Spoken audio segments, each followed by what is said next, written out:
Pilipinas subong mayara layi amo pag-corporatize ang aton nga mga hospital sa gobyerno. Agin pasar nga layi si Congresswoman Janet Garin para i-corporatize ang Western Visayas Medical Center upod ang San Joaquin Municipal Hospital bilang iyang subsidiary.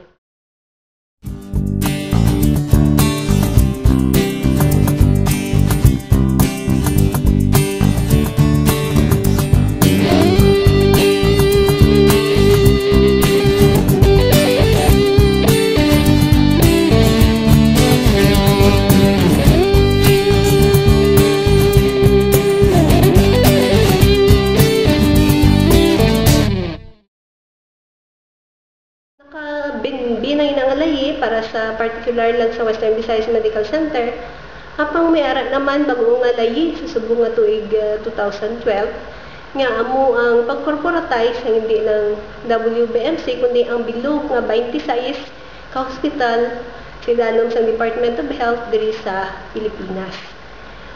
Diri sa Iloilo, naupod ang Western Visayas Medical Center, ang Corazon Locsin Memorial Regional Hospital, kag madamo pang iban.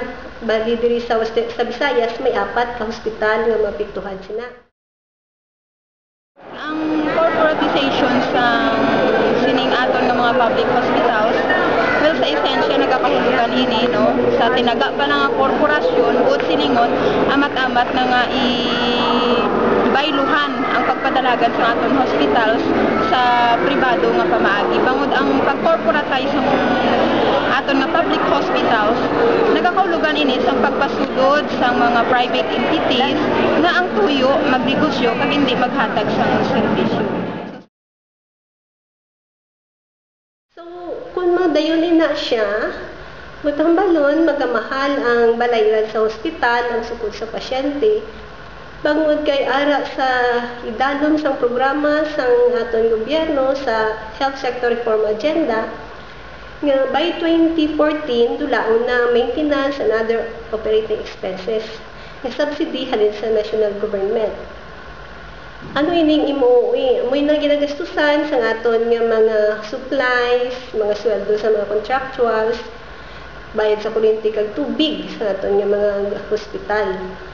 Pagka 2020, pati ang personal services o sweldo sa aton mga regular nga employees sa sinang mga hospital, pagadulaon na lang, naman, bangod kay magasalig na sa iya kaugalingon nga income ang hospital para nga makapadayon ini sa pag-operate.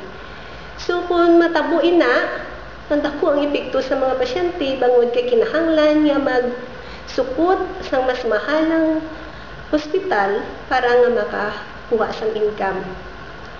Sa bahin naman sa mga health workers, sa eksperyensya na sa aton nga mga corporatized hospitals diri sa Pilipinas, pareho sa Heart Center of the Philippines, National Kidney and Transplant Institute, ang Philippine Children's Medical Center, kag Lung Center of the Philippines. Madamo sila sa problema subong ginaatubang. Kag ang isa sina nga ang aton nga mga health workers wala matagaan sa ilang mga benepisyo pagi sa Magna Carta for Public Health Workers. Man nga serbisyo sa ikaayong lawas, no, dapat masarangan nga sang pumuluyo. Kag accessible siya in the sense nga anytime bisan pa ang imol naton nga pumuluyo, dapat wala sang makapugong sa pag-access nila sini.